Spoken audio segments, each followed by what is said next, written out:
कि जब हम कभी डॉक्टर अर्जुन सिसोदिया को काव्य पाठ करते हुए सुनते हैं तो हमें लगता है कि मानव कलयुग में महाराणा प्रताप की छवि हमें दिख रही हो। मैं चाहता हूं कि एक बार पूरा का पूरा सदन जोरदार तालियों से डॉक्टर अर्जुन सिसोदिया जी के लिए तालियां उठाए।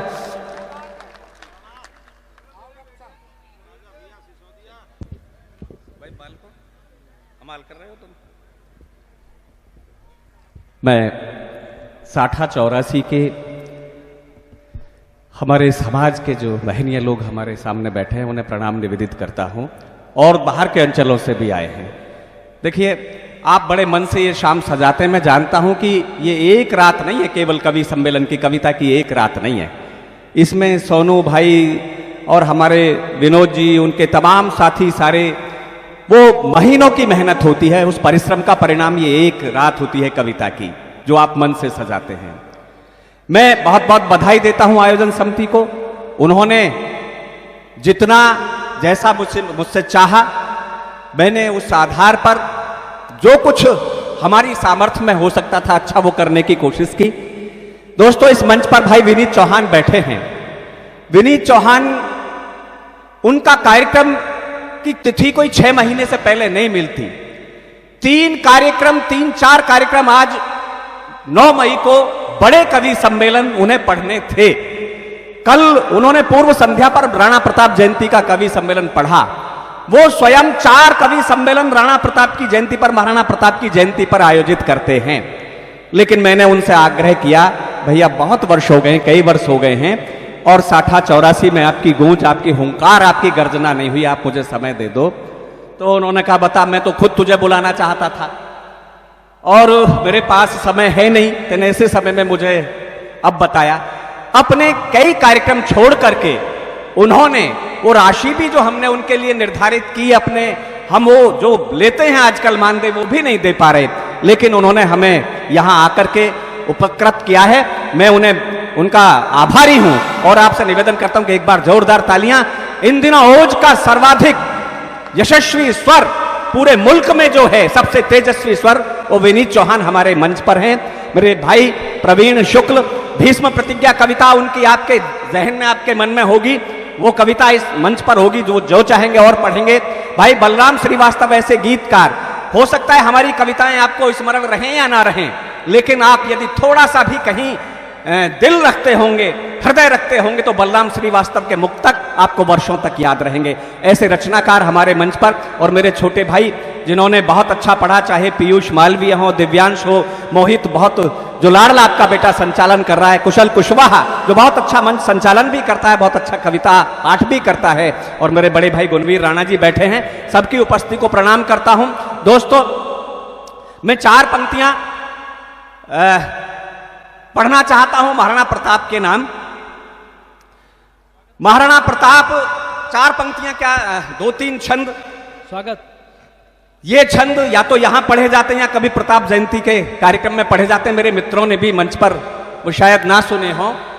मैं 4 पंक्तियों से प्रताप का वो चेतक कैसा था जिस पर उन्होंने हल्दी घाटी का महासमर लड़ा, स्वयं प्रताप कैसे थे, उनका भाला कैसा था, उनकी तलवार कैसी थी और वो युद्ध कैसा था। स्वागत भैया, स्वागत। 4 पंक्तियां मैं निवेदित करना चाहता हूं, और मैं अपनी जमीन पर खड़ा हूं, लघु मेवाड़ की जमीन पर खड़ा हूं, इस धरा पर खड़ा हूं।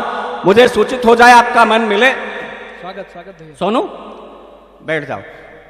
और ये सुनो, ये जो है कोई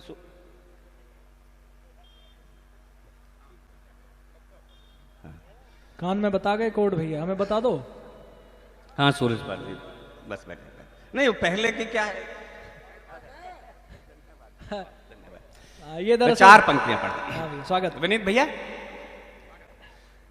तो चेतक कैसा था कि गति देख पवन को होता था मलाल, और बैनते को भी मिल सकती ना धाप थी। वाह। बैनते कहते हैं गरुड़ को।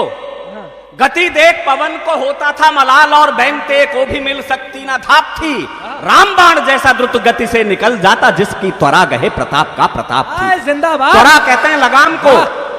वाह। तो जिसकी त्वरा गहे प्रताप का प्रताप थी, हनुमान सी लकीर खींच रहा युद्ध में जो, हनुमान सी लकीर खींच रहा युद्ध में जो, माप कौन सकता था तीव्रता माप थी, और पद चाप समर में गूंजती थी चारों ओर, चेतक कहीं था कहीं चेतक की टाप थी। वाह जिंदाबाद। ध्वनि और गति के सिद्धांत को फेल कर दिया चेतक ने। 4 पंक्तियां, राणा का भाला कैसा, और ये चित्र भी नहीं देखा होगा आपने, एक कल्पना मेरी देखें, आपने प्रताप के चित्र देखोगे या तो भाला लेकर के खड़े हैं या चेतक पर आरूढ़ हैं, लेकिन ये चित्र नहीं देखा होगा कि मुंह में चेतक की लगाम और दोनों हाथों में भाले। कल्पना से एक चित्र आपके बीच में रखा। स्वागत भैया।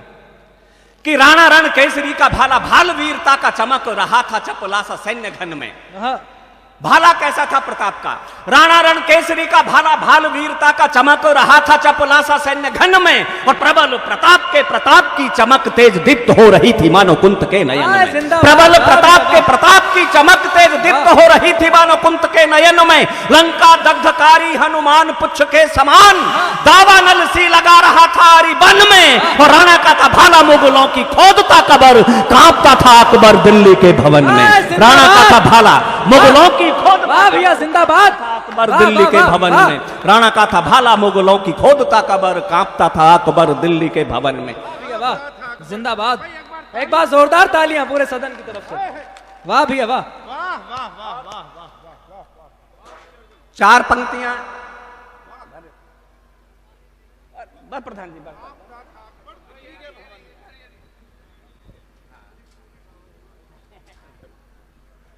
पुलिस में सेवाएं दी हैं उन्होंने देश के लिए।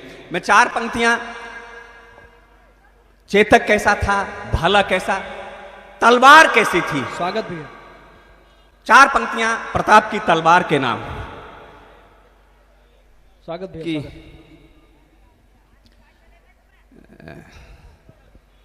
बिना पतवार मझधार डूबा बैरी दल, हाँ बिना पतवार मझधार डूबा बैरी दल, तेरी तलवार वैसी तेज धार वाली है।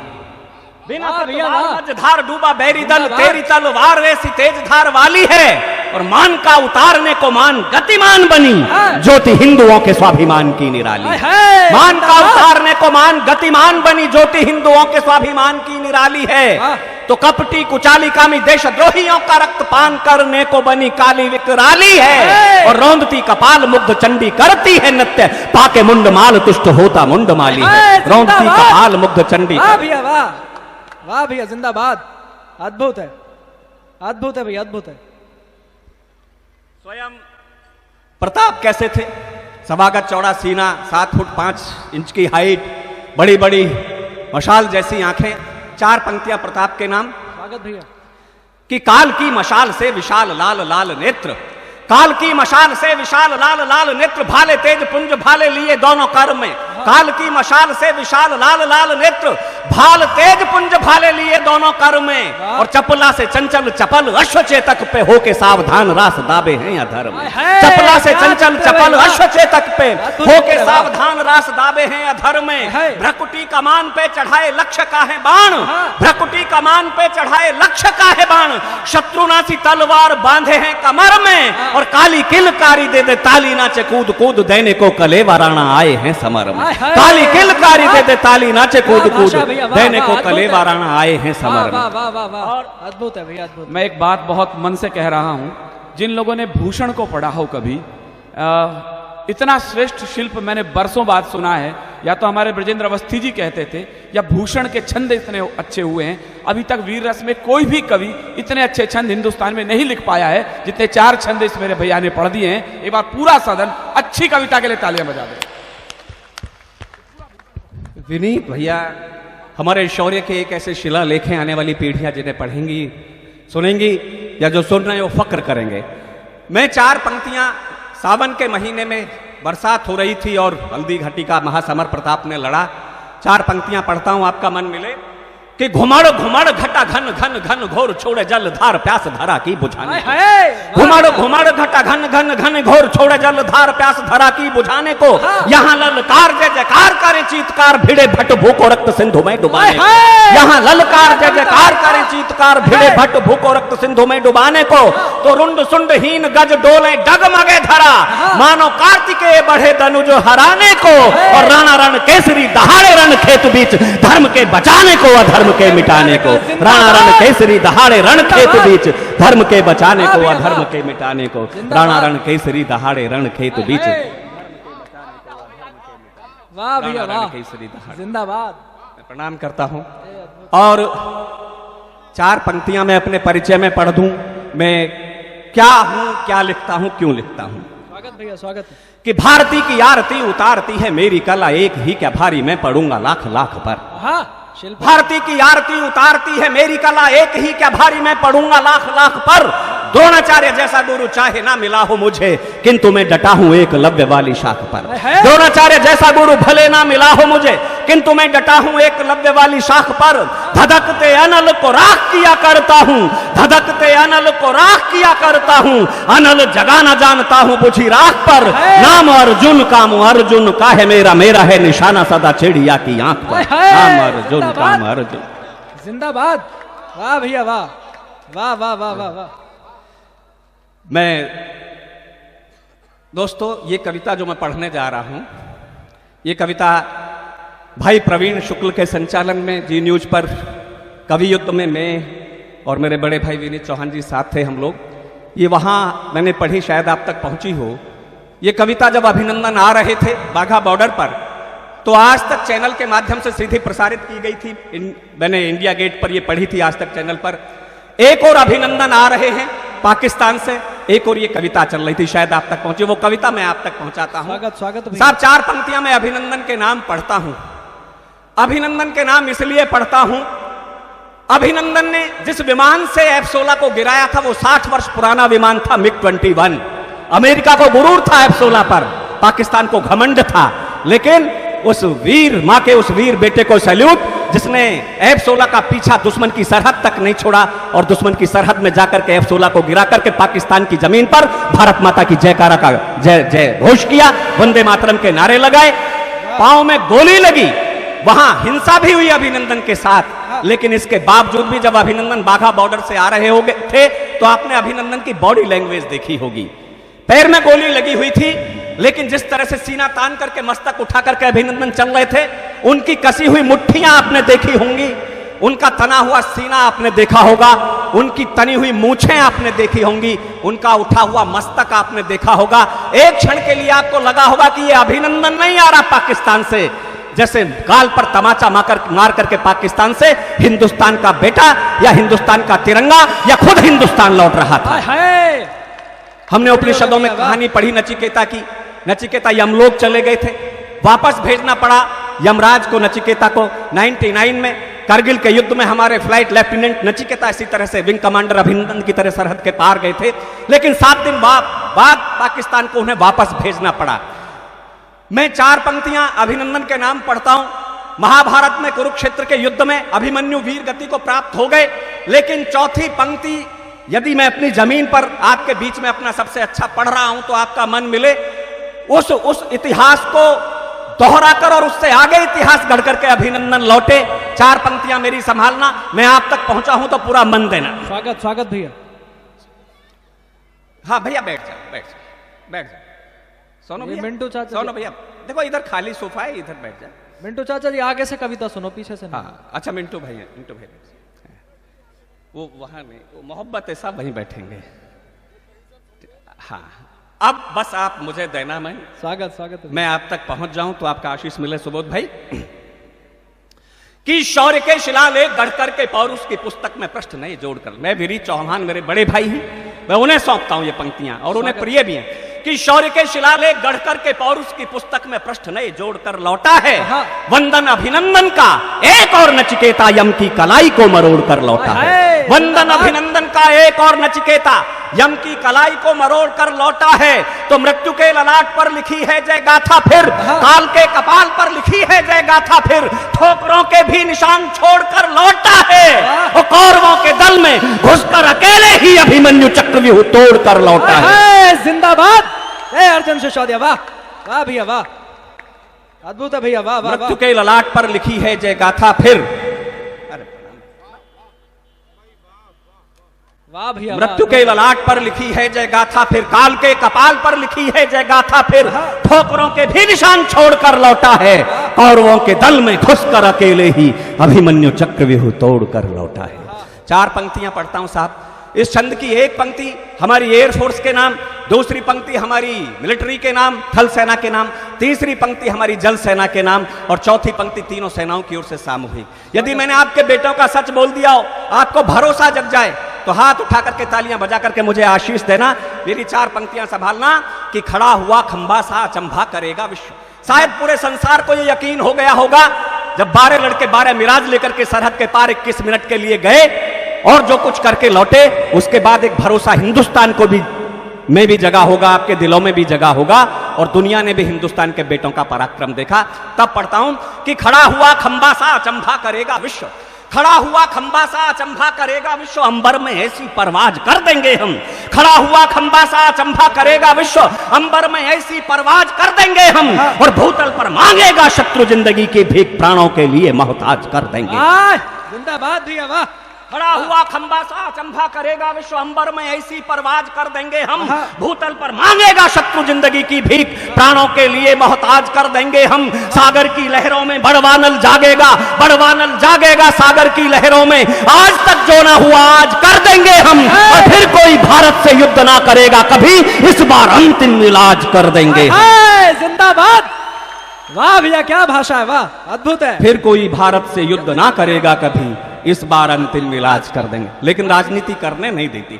ये कश्मीर की समस्या कोई समस्या नहीं है। ये 12 बेटे थे, इनकी जगह 24 बेटे भेज दिए होते, 24 मिराज भेज दिए होते, 21 मिनट की जगह 42 मिनट कर दिए होते, तो आज पाकिस्तान कहीं दुनिया के नक्शे में होता। आपको लगता है होता, शायद इसलिए आप खामोश रह गए। तो फिर तालियां बजा करके मुझे बताओ, नहीं तो आप तो ऐसे लगा कि मैंने कुछ ऐसा बोल दिया हो जो असंभव ही हो। वो संभव करके लौटे आपके बेटे। लेकिन राजनीति ने कहा हमें सबूत दो। इस मुल्क की राजनीति, इस देश की मिलिट्री का, इस देश के बेटों का, इस देश की सेना का वैसा ही चरित्र समझने लगी जैसा उसका स्वयं का है। तब अर्जुन सिसोदिया को मुल्क में बोलने की जरूरत पड़ी। मैं 4 पंक्तियां पढ़ता हूं। आपके बहुत सारे बेटे सरहद पर खड़े होंगे, मेरे परिवार में मेरे 2 भाई खड़े हैं सरहद पर, मेरे 2 भतीजे खड़े। मैं 4 पंक्तियां पढ़ना चाहता हूं। मेरे बहुत सारे विद्यार्थी सरहद पर खड़े, लेकिन साहब सेना के हाथों में जंग लग गई, हथकड़ियां पड़े पड़े, पैरों में बेड़ियां पड़े पड़े, हमारे सैनिकों के गाल पर तमाचे आतंकवादियों ने मार दिए। हमारी दिल्ली ने दृढ़ इच्छा शक्ति नहीं दिखाई। हम कोई जंग सरहदों पर नहीं हारे, हम कोई जंग हारे, कोई भी जंग हारे तो समझौतों की मेजों पर हारे। मैं 4 पंक्तियां पढ़ना चाहता हूं कि सियासत ने सदा से ही की है मनमानी संभालना। आपके बेटे का तेवर आप तक पहुंचे। सियासत ने सदा से ही की है मनमानी, अब सेना को थोड़ी मनमानी कर लेने दो। सियासत ने सदा से ही की है मनमानी, अब शेरों को थोड़ी मनमानी कर लेने दो। 2-2 हाथ करने दो अलगाववादियों से, यादव जिहादियों को नानी कर लेने दो। भाई जिंदाबाद दादा, वाह वाह वाह। सियासत ने सदा से ही की है मनमानी, अब सेना को थोड़ी मनमानी कर लेने दो। 2-2 हाथ होने दो अलगाववादियों से, यादव जिहादियों को नानी कर लेने दो। काट शत्रुओं के झुंड मुंडकी बना के माल, काट शत्रुओं के झुंड मुंडकी बना के माल, काल देवता की अगवानी कर लेने दो, और मिटने दो धरती से पाप की निशानी, अब खत्म पाकिस्तान की कहानी कर लेने दो। मिटने दो धरती से पाप की निशानी, अब खत्म पाकिस्तान की कहानी कर लेने। लेकिन साहब सेना हमारी पराक्रम दिखाती है और इधर शोर मचने लगता है। तब 4 पंक्तियां इस मुल्क के बेटों की ओर से पढ़ता हूं। वो पंक्तियां यद्यपि आपने बहुत बार सुनी हैं, लेकिन फिर एक बार मेरा मन है, जब फिर सवाल खड़े किए गए, हमारी सर्जिकल स्ट्राइक के बाद खड़े किए गए, एयर स्ट्राइक के बाद खड़े किए गए, कैसा लगता होगा सेना के बेटों को, आपके बेटों को जो 50 डिग्री के तापमान में या -50 डिग्री के तापमान में कहीं खड़े होंगे सरहदों पर दुश्मन की तरफ बंदूकें किए हुए। तब हम धौलाना में ये कार्यक्रम आयोजित कर रहे हैं। तब पढ़ता हूं, स्वागत भैया, कि आन बान शान पे न दाग लगने दिया है, स्वाभिमान देश का संवार करवाए हम। आन बान शान पे न दाग लगने दिया है, स्वाभिमान देश का संवार करवाए हम। भारती का मानचित्र धुंधला जो हो गया था, शत्रुओं के रक्त से निखार कर आए हम। आपका मन मिले कि भारती का मानचित्र धुंधला जो हो गया था, शत्रुओं के रक्त से निखार कर आए हम। बैरियों के सीने फाड़ गाड़ते तिरंगे रहे, बैरियों के वक्ष फाड़ गाड़ते तिरंगे रहे, चाहे सांस मौत से उधार करवाए हम।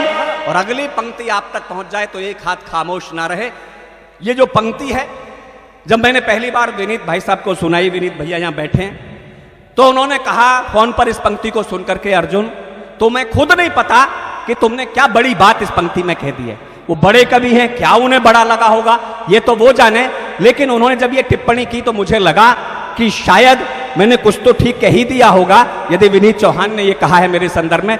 वो बैठे, मैं पंक्तियां उन्हें भी सौंपता हूं, आपको भी सौंपता हूं कि आन बान शान पे ना दाग लगने दिया है, स्वाभिमान देश का संवार कर आए हम, भारती का मानचित्र धुंधला जो हो गया था, शत्रुओं के रक्त से निखार कर आए हम, बैरियों के सीने फाड़ गाड़ते तिरंगे रहे, बैरियों के वक्ष फाड़ गाड़ते तिरंगे रहे, चाहे सांस मौत से उधार कर आए हम, सरहद पार से तो जीता है बार बार, हर जंग अपनों से हार कर आए हम, हर युद्ध अपनों से हार कर। वाह भैया वाह, अद्भुत है। बहुत सारे आरोप लगते हैं।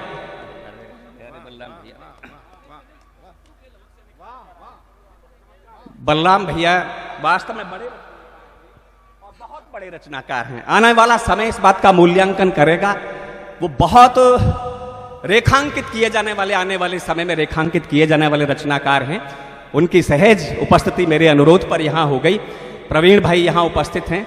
मैं 4 पंक्तियां पढ़ता हूं। और मैंने हमेशा हिंदुस्तान की नौजवान पीढ़ी की तरफदारी की। मुझे कभी ना निराशा हुई ना कभी हताशा हुई कि पीढ़ियां बदचलन हो गई, आवारा हो गई। साहब पीढ़ियां आवारा हो जाती तो इस मुल्क को अभिनंदन नहीं मिलता, इस मुल्क को कैप्टन पवन नहीं मिलता, इस मुल्क को कैप्टन कपिल कुंडू नहीं मिलता, इस मुल्क को मेजर डोंडियाल नहीं मिलते। मेजर डोंडियाल का शव आया देहरादून में, उत्तराखंड में, पुलवामा के बाद। और साहब उनकी पत्नी, 27 वर्ष की उनकी पत्नी वहां खड़ी हुई ताबूत के पास, उनकी आंखों में आंसू नहीं थे। उन्होंने भारत माता की जय का घोष किया, जय हिंद के नारे लगाए, अपने पति के ताबूत को चूमा और एक वाक्य बोला जो रेखांकित हो जाएगा हिंदुस्तान की नौजवानी के चरित्र में। एक वाक्य बोला, तुम तो कहते थे कि तुम सबसे ज्यादा मुझसे मोहब्बत करते हो, तुम तो कहते थे तुम सबसे ज्यादा मुझसे प्यार करते हो, तुम तो कहते थे कि तुम सबसे ज्यादा इश्क मुझसे करते हो, लेकिन तुम झूठ बोलते थे। ये आज देखा सारी दुनिया ने कि तुम मुझसे भी ज्यादा मुल्क से प्यार करते थे, वतन से मोहब्बत करते थे। वाह। तब इन बेटों के समर्थन में पढ़ता हूं कि आन बान शान, इनसे भले ही व्यवहार में हो भूल चूक, फिर भी ये मस्त जिंदगानी काम आएगी। इनसे भले ही व्यवहार में हो भूल चूक, फिर भी ये मस्त जिंदगानी काम आएगी। कभी कभी मानी और कभी नहीं मानी रहे कि है जो इन्होंने मनमानी काम आएगी। जब जब कंस शिशुपाल के बढ़ेंगे पाप, जब जब कंस शिशुपाल के बढ़ेंगे पाप, नटखट कृष्ण की कहानी काम आएगी। देश को जरूरत पड़ेगी जब खून की, तो लड़सी यही नौजवानी काम आएगी। तब देश इन्हीं बेटों की तरफ देखेगा। और 4 पंक्तियां और संभाल लेना दोस्तों।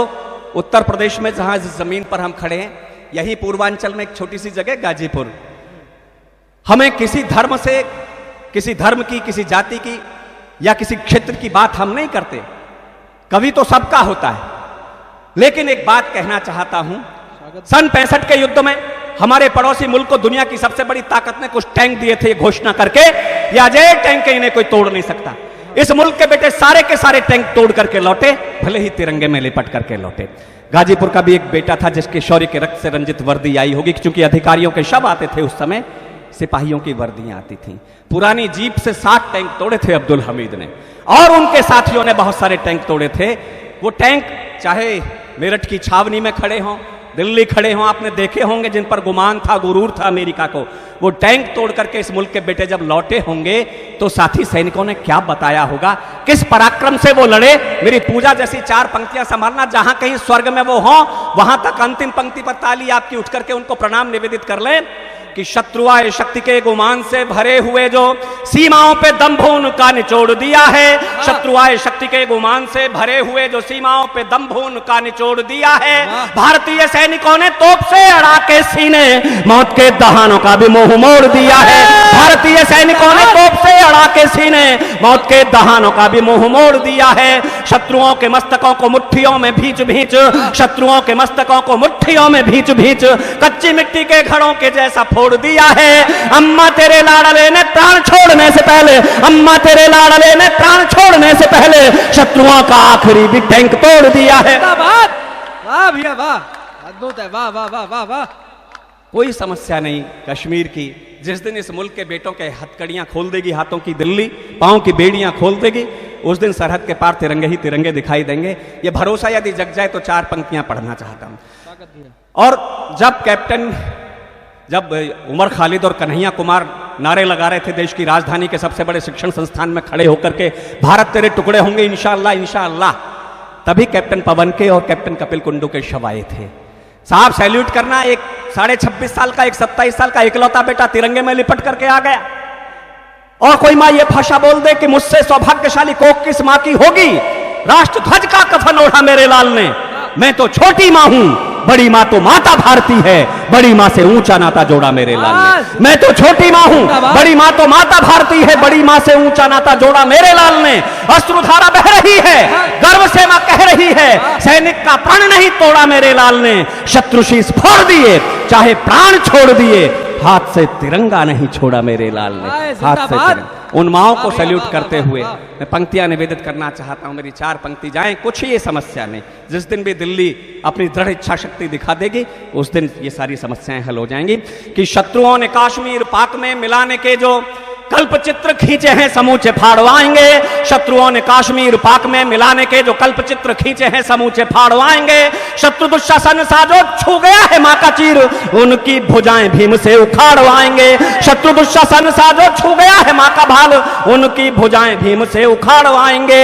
सुख से सियालकोट के सियार सो न पाए, सुख से सियालकोट के सियार सो न पाए, सैनिक सपूत सिंह से दहाड़वाएंगे।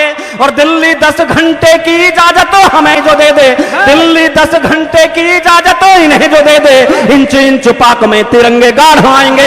जिंदाबाद।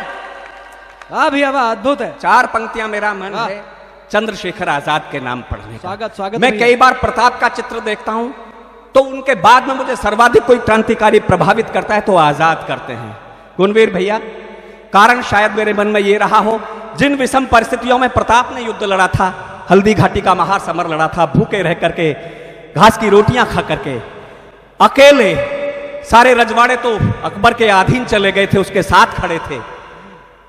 तमाम देश की राजनीति के बड़े लोग खड़े हो गए थे। दूसरी तरफ भगत सिंह का विरोध करने के लिए, आजाद का विरोध करने के लिए, सुभाष का विरोध करने के लिए। मैं आजाद के पिता बहुत निर्धन थे, परिवार बहुत निर्धन था, बाग लेकर के उसकी रखवाली करके भरण पोषण होता था। 5 बेटे थे, 5 भाई थे आजाद। 4 काल कवलित हो गए बीमारियों में, और ये 5वां बेटा माउजर लेकर के आजादी की जंग में कूद पड़ा। आजाद को मैं इसलिए सैल्यूट करता हूं, साहब आजाद के साथ मुल्क की राजनीति के बड़े लोग खड़े नहीं हुए, भगत सिंह के साथ खड़े नहीं हुए, नेताजी सुभाष चंद्र के साथ खड़े नहीं हुए, लेकिन आजाद के साथ सबसे बड़ी दुखद घटना ये घटी कि आजादी तो मिली है आजाद के माउजर से इस मुल्क को, लेकिन आजादी के 11 साल 12 वर्ष तक उनकी मां जिंदा रही और उसके बाद उनकी मृत्यु हुई भूख से तड़प करके। देश की सरकार ने, देश की राजनीति ने इतनी भर व्यवस्था नहीं की कि उस नर नाहर की मां को 2 अन्न के दाने डाल दिए होते। वो बड़ा क्रांतिकारी था। मैं उत्तर प्रदेश की राजनीति के बड़े लोगों ने चंद्रशेखर आजाद को आतंकवादी कहा था। मैं 4 पंक्तियां उन दिनों पढ़ी थी, मैंने लिखी कि दलितों के वोट पाने हेतु आप झूठ मूठ जख्म सहला के धनवंतरी ना बनती, भोले भाले दलित समाज को प्रलोभन दे उनके भविष्य की जंतरी ना बनती। देश की जवानी में ना इनकलाब जागता तो मायावती आप मुख्यमंत्री ना बनती, और गोरी छातियों में गोली शेखर ना दागता तो आज किसी मंत्री की संतरी ना बनती। आजाद को कोई गाली दे तो अर्जुन सिसोदिया बोलेगा। एक पंक्ति आजाद के नाम, एक पंक्ति इस छंद की, 3 पंक्तियां। मिंटू भाई 4 पंक्तियां, उनमें एक पंक्ति आजाद के नाम। हिंदुस्तान का तेवर, हिंदुस्तान का पानी बोल जाए तो आप आकाश पर तालियां बजा करके उस बड़े क्रांतिकारी को प्रणाम निवेदित करना कि छोटी सी उम्र में ही कर गई बड़े काम, ध्रुव नचिकेता प्रहलाद जैसी जिंदगी। पराक्रम किसी उम्र के खाते में नहीं होता। पराक्रमी पुरुष किसी भी आयु के हो सकते हैं, बच्चे भी पराक्रमी हो सकते हैं। कि छोटी सी उम्र में ही कर गई बड़े काम, ध्रुव नचिकेता प्रहलाद जैसी जिंदगी।